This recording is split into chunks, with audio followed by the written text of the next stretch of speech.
CM Manohar Lal ने चंडीगढ़ में एक बैठक की, जिसके बाद सीएम ने जानकारी देते हुए बताया कि सरकार का लक्ष्य है 31 जनवरी तक 2274 कॉलोनियों को नियमित करना। अभी तक 1673 अवैध कॉलोनियों को नियमित किया जा चुका है।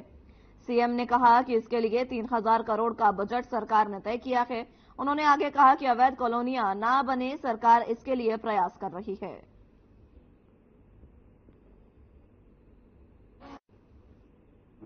खास करके उसमें जो हमारी जो अनैतिक कॉलोनीज हैं पूरे हरियाणा में, शहरी क्षेत्र के अंदर या जो शहरी क्षेत्र यानी अर्बनाइज से बाहर भी कुछ बन गई हैं, तो ऐसे कुल मिलाकर के हमारा जो टारगेट था कि 2274 अनियमित कॉलोनियों को हमने 31 जनवरी तक पूरा करना है। उसके अंदर अभी तक जो हो चुकी हैं 1673 ये सब हो चुकी हैं, और आज इस प्रेस कॉन्फ्रेंस के माध्यम से 210 और कॉलोनीज, जिसके अंदर 103 तो टाउन कंट्री प्लानिंग की हैं और 107 अर्बन लोकल बॉडीज की हैं, ऐसे 210 और कॉलोनीज को भी नियमित करने की और मैं घोषणा कर रहा हूं। इन 210 में अधिकांश जो ज्यादा संख्या के जिले हैं, जैसा सिरसा है 37, पलवल 38, कुरुक्षेत्र 35, रोहतक 20, जींद 16, बाकी सब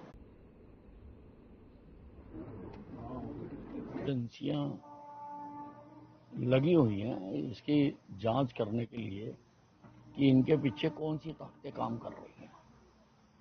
बहुत सी खापे नहीं, देखिए, अभी जब तक सच्चाई सामने नहीं आती है तब तक कुछ कहना ठीक नहीं है। आने वाले तो इंतजार करते रहते हैं कि कोई मौका मिले और हम अपना मुंह खोलें। सिटी में सोंडा कुछ नहीं।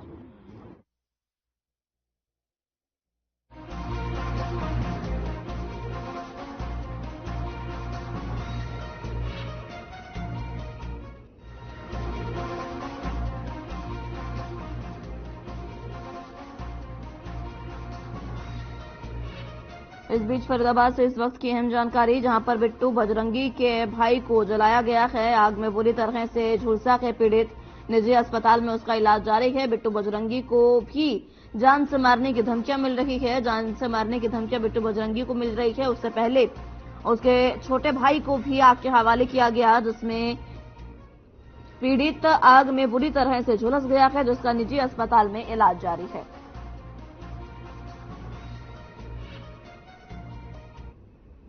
तो बता दें कि बिट्टू बजरंगी के भाई को जलाया गया है।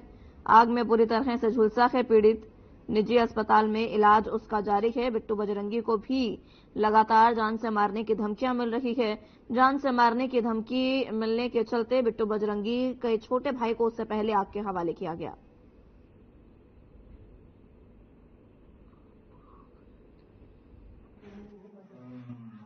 तो जो बताएंगे आज तो जो बताएंगे कौन कौन थे, क्या नाम था उनका? भैया नाम नहीं बता। शकल पहचानते हो? भैया शकल पहचान दूंगा। कितने लोग थे? 10-12 बंदे थे। उसने आवाज मारी गेट पे, गेट खोलो। मैंने इसकी बच्चों से आवाज मारी, मैंने कहा बेटा गेट खोल लो। मैं आ गया तो देखा तो चिल्ला रहा था कि मेरे में किसी ने आग लगा दी। अच्छा, तो सारा फूंक रखा है, वो तो जला हुआ है। अब मैं क्या बोलूं, लेकिन इतना बोलूंगा जिसने भी किया है ना छोड़ूंगा नहीं।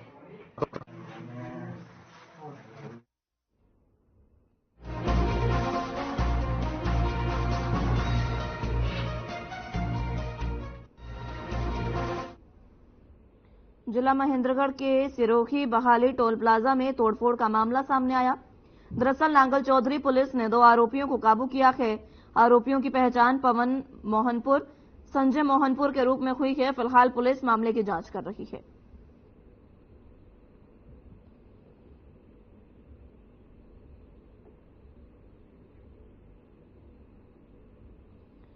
तो बता दें कि महेंद्रगढ़ के सिरोही बहाली टोल प्लाजा में तोड़फोड़ का मामला सामने आया है। नांगल चौधरी पुलिस ने 2 आरोपियों को काबू में किया है। आरोपियों की पहचान पवन मोहनपुर और संजय मोहनपुर के रूप में हुई है। फिलहाल पुलिस मामले की जांच कर रही है। टोल प्लाजा में तोड़फोड़ का यह मामला।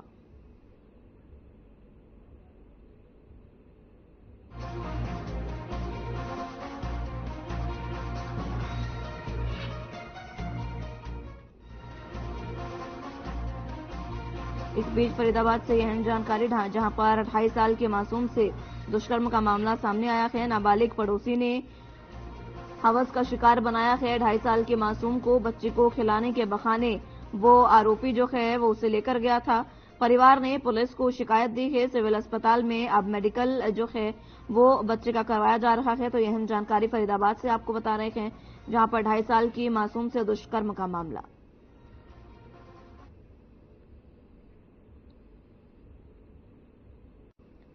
बता दें कि फरीदाबाद में 2.5 साल की मासूम से दुष्कर्म का मामला सामने आया है, जहां पर नाबालिग पड़ोसी ने बच्ची को हवस का शिकार बनाया है। बच्ची को खिलाने के बहाने आरोपी जो है वो लेकर गया था। उसके बाद जब परिवार को पता चला तो परिवार ने पुलिस को इसकी सूचना दी है और सिविल अस्पताल में बच्ची का इलाज करवाया जा रहा है।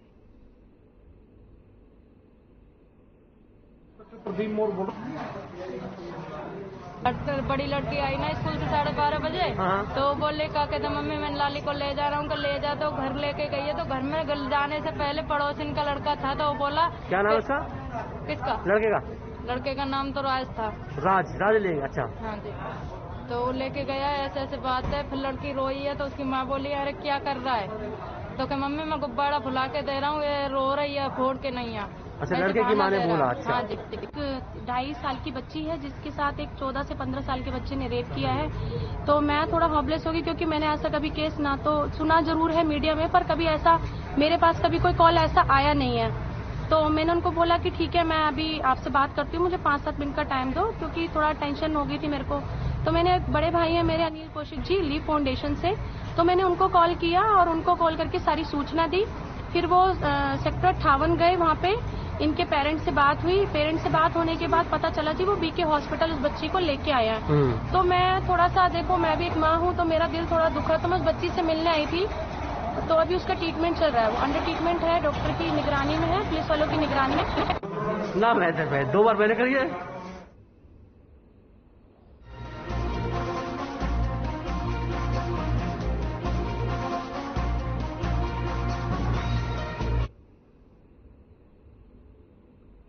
पलवल के गांव छजुनगर में बच्चे के जन्मदिन पर डीजे बजाने को लेकर 2 पक्षों में खूनी संघर्ष हुआ। झगड़े में एक महिला की गोली लगने से मौत हो गई, जबकि 3 अन्य घायल हो गए हैं। बता दें कि आरोपियों ने घर के दरवाजे तोड़ डाले और घर के बाहर खड़ी मोटरसाइकिल और दूसरे सामान को भी तोड़ दिया। गोली चलने की सूचना मिलते ही पुलिस मौके पर पहुंची। वहीं घर पर हमले का सीसीटीवी वीडियो तेजी से वायरल हो रहा है।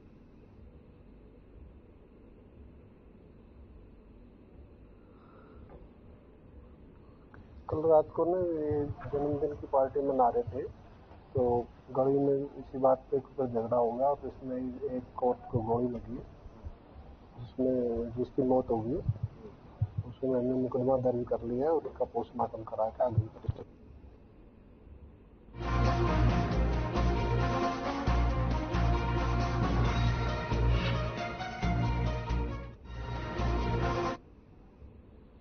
नूंह जेल में बंद विचाराधीन कैदियों के साथ अमानवीय व्यवहार और बेरहमी से मारपीट का मामला सामने आया है। मारपीट का आरोप कारागार के 6 से अधिक पुलिसकर्मियों पर लगा है। विचाराधीन कैदियों के परिजनों ने अपने वकील के माध्यम से जिला विधिक सेवा प्राधिकरण के चेयरमैन और सेशन जज समेत अन्य अधिकारियों को शिकायत भेजकर कार्रवाई की मांग की है।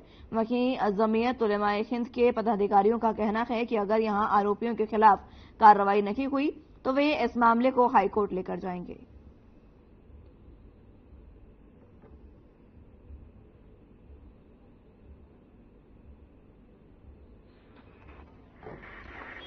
इनके जो पेरेंट्स हैं, रिलेटिव्स हैं, उनसे मिलने गए। किसी ने फोन पे बताया कि इन लोगों के साथ जेल अथॉरिटीज में कुछ कांस्टेबल, हेड कांस्टेबल और जो दूसरे लोग हैं पुलिसमैन, जिनके नाम इन्होंने पर्टिकुलर बताए हैं, उन्होंने इनके साथ बेरहमी के साथ नाजायज तरीके से मारपीट की है और उस मारपीट की वजह से उनको बहुत सारी गंभीर चोटें आई हैं। इसके रिगार्डिंग ये हमारे क्लाइंट्स, उनके फैमिली मेंबर्स आए, हमने एप्लीकेशन दिए हैं।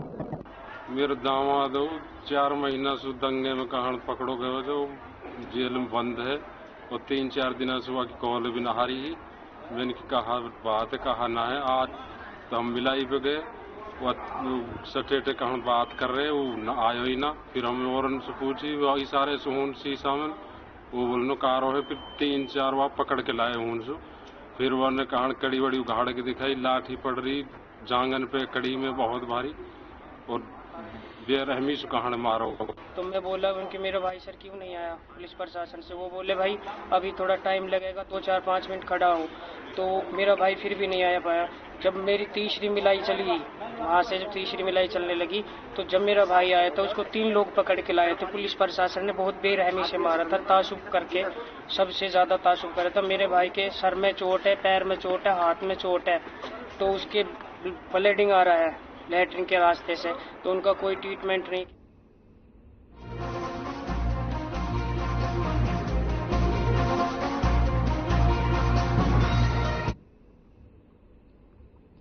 नूंह के निजी अस्पताल में पित्त की थैली का ऑपरेशन करते समय मरीज के साथ लापरवाही बरतने और उसका ऑपरेशन खराब करने पर नूंह पुलिस ने अस्पताल के संचालक के खिलाफ मामला दर्ज कर कार्रवाई शुरू कर दी है। पीड़ित पक्ष ने निजी अस्पताल के संचालक को गिरफ्तार करने की मेवात पुलिस कप्तान से गुहार लगाई है। मालब गांव के निवासी जुबैर खान और वसीम खान ने बताया कि लगभग 1 साल पहले वे अपने भाभी जमशेदा पत्नी फारूक को पित्त की थैली का ऑपरेशन कराने के लिए नूंह के गामा निजी अस्पताल में भर्ती कराया था, जिसका ऑपरेशन डॉक्टर अजरुद्दीन ने किया था और उसे 3 दिन बाद डिस्चार्ज कर दिया गया था। लेकिन 3 दिन बाद ही जमशेदा की तबीयत खराब होने लगी और उसकी ऑपरेशन वाली जगह से पस आने लगा। जुबैर खान ने बताया कि जब उसका दिल्ली के बड़े अस्पताल में दिखाया गया तो वहां पर डॉक्टरों ने बताया कि जिस डॉक्टर ने इसके पित्त की थैली का ऑपरेशन किया है, उन्होंने इसके पेट में ऑपरेशन करते समय लापरवाही बरतते हुए गोज छोड़ दी है। वहां के डॉक्टरों के उसके पेट के अंदर छोड़ी गई गोज ऑपरेशन के द्वारा निकाली गई।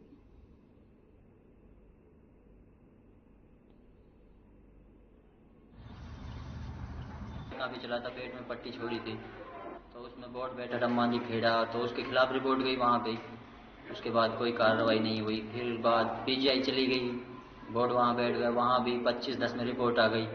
25/10 में रिपोर्ट आने के बाद भी एफआईआर अब आके एफआईआर हुई है। एफआईआर होने के बाद भी एक धारा लगाई है 336 जो धारा लगनी थी वो भी नहीं लगाई। काफी लंबा मामला चला है। वो पैसे की धौंस देता है हर जगह, मैं पैसे से जीत जाऊंगा, तुम मेरा क्या करोगे।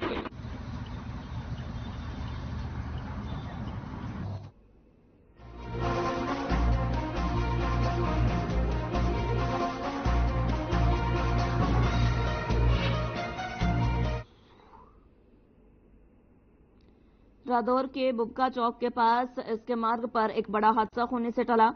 बता दें कि जब लकड़ी से लदी एक ट्रॉली का एक्सल टूट गया, जिससे ट्रॉली पलट जाने के कारण लकड़ी सड़क पर बिखर गई।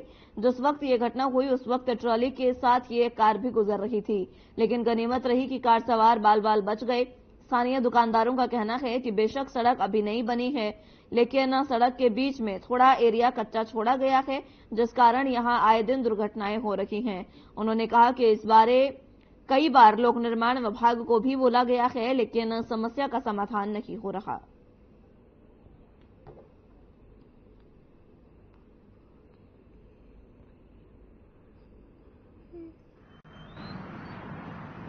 यहाँ सड़क पर इतने खड्डे हो रहे हैं कि यहाँ पे जो ट्रक आता है, ट्रैली आते हैं, खड्डा इतना होता है कि यहाँ पे हादसा होने का बड़ा खतरा है। यहाँ पर ये जो ट्रैली करने इसकी लकड़ वाली पलटी है, इससे तो नीचे कार वाले बच गए, नहीं तो कार वाले नीचे आ जाते। बहुत मुश्किल से बचे, बस बहुत पल्ली साइड काट के एकदम।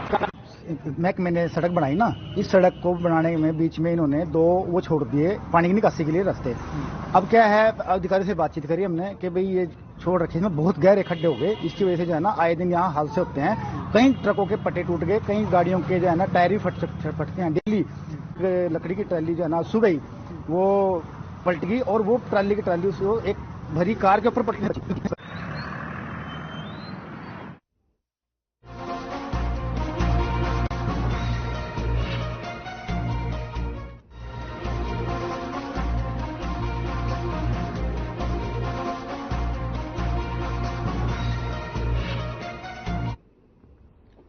अंबाला शहर की पौष कॉलोनी रामनगर में एक घर में रखे पटाखों में अचानक आग लग गई, जिससे पटाखे फूटने लगे और जोरदार आवाज हुई। पटाखों की आवाज इतनी तेज थी कि कॉलोनी में दहशत फैल गई और बाद में फायर ब्रिगेड की 4 गाड़ियां आई और कड़ी मशक्कत के बाद उन पर काबू पाया गया। किसी तरह की कोई जान के नुकसान की सूचना नहीं मिली है। वहीं जिला प्रशासन के नाक के नीचे इन रिहायशी कॉलोनियों में चल रही कपड़े की फैक्ट्रियों को लेकर निवासियों ने अपने क्षेत्र के डीएम से इस घटना पर संज्ञान की मांग की है।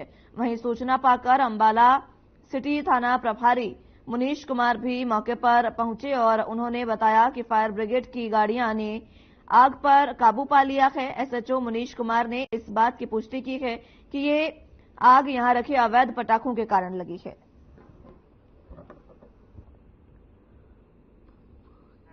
घर के अंदर सिलेंडर भी रखे हुए। अभी डायल 112 से पता लगा था कि टीला मंदिर के पास ना घर में आग है। ठीक है, तो हम मौके पे पहुंच गए हैं और आग लगी हुई थी जिसको हमने काबू पा लिया और 3 सिलेंडर रखे हुए थे जिसको बाहर निकाल दिया है।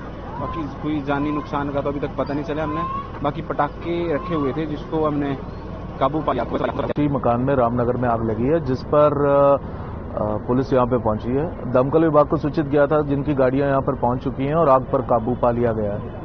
हालांकि अभी कोई जानी नुकसान की सूचना नहीं है और घर का सामान का और घर में जो है उसका नुकसान हुआ है। ये देख सकते हैं फिर से एक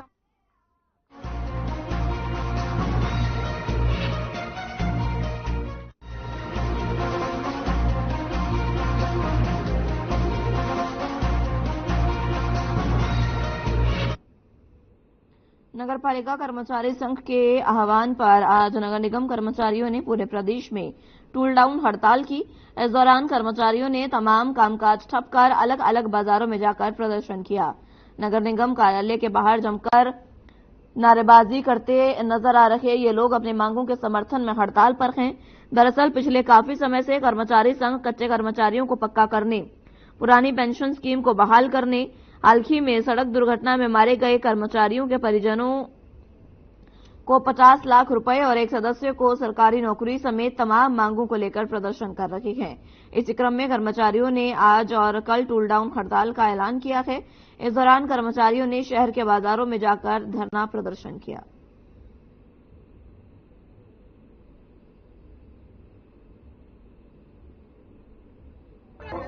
हम प्रदर्शन कर रहे हैं नगर पालिका कर्मचारी संघ के आह्वान पर।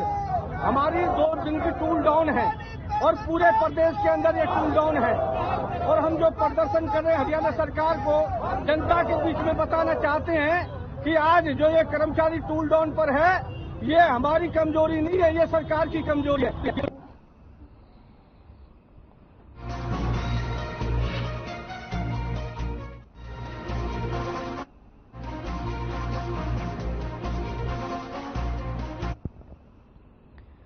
हरियाणा के फतेहाबाद में नगर परिषद कर्मचारी 2 दिनों के लिए टूल डाउन हड़ताल पर चले गए हैं। नगर परिषद से जुड़े कर्मचारी नगर परिषद कार्यालय के बाहर धरने पर बैठे और सरकार के खिलाफ जमकर नारेबाजी करते हुए सरकार पर वादाखिलाफी का आरोप लगा चुके हैं।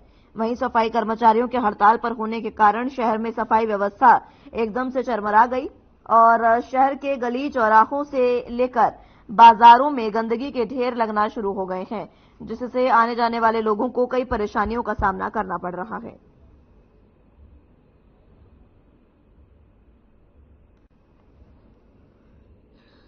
हमारी हड़ताल 2 दिन की है, ये पेन डाउन टूल डाउन, और ये पूरे हरियाणा में है।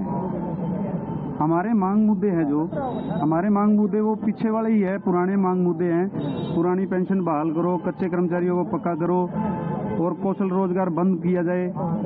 जो सरकार के साथ हमारे समझौते हुए हैं वो सरकार लागू नहीं कर रही है।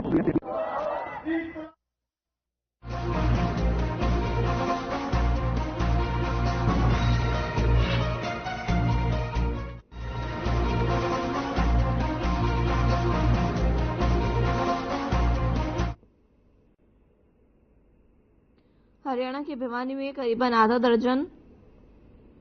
आधा दिसंबर बीत चुका है, लेकिन अभी तक ठंड ने दस्तक नहीं दी है। राजस्थान से सटे भिवानी जिले में पिछले वर्षों दिसंबर और जनवरी के महीने में कड़ाके की ठंड देखी जाती थी, लेकिन इस साल ऐसा नहीं हुआ। वजह चाहे जो भी हो, लेकिन मौसम वैज्ञानिकों की माने तो अगले 3 से 4 दिनों में रात के तापमान में आंशिक बढ़ोतरी होने की संभावना है। इस बारे में जानकारी देते हुए भिवानी कृषि विज्ञान केंद्र के डॉक्टर देवीलाल ने तमाम जानकारी दी।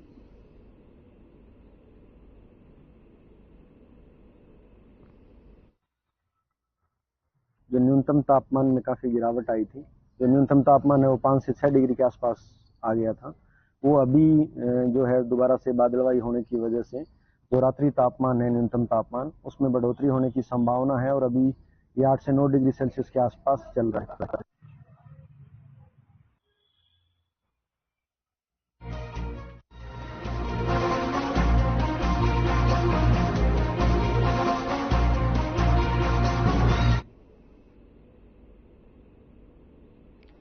हरियाणा विद्यालय शिक्षा बोर्ड और एचटेट हेल्प डेस्क की ईमेल आईडी हैक करने का मामला सामने आया है, जिसके बाद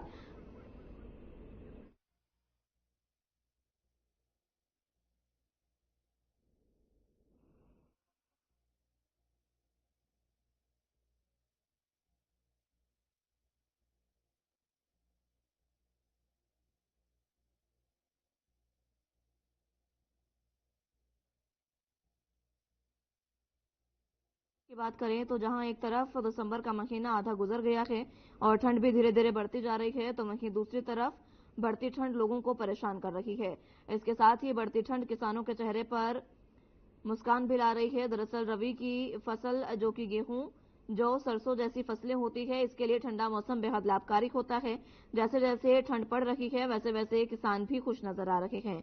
किसानों का मानना है कि गेहूं, जौ और सरसों की फसल में ठंडा मौसम बेहद लाभकारी होता है। ऐसे में अगर ठंड और ज्यादा पड़ती है तो उसे गेहूं, जौ और सरसों की फसल के लिए अच्छा माना जाएगा।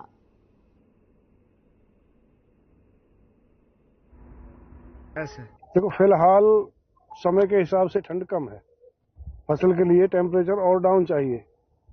अभी दिन में टेम्परेचर ज्यादा हो जाता है। अब किसान इसमें पानी देंगे, खाद डालेंगे तो फसल बढ़वार ले जाएगी, एकदम से फुटाव नहीं निकल पाएगा। ठंड तो बिल्कुल भी नहीं है जी। ठंड का तो क्या है, फसल तो ठंड से ही बनेगी। अगर ठंड पड़ेगी तो फसल बनेगी। गर्मी का ही अभी तो ज्यादा माहौल चल रहा है।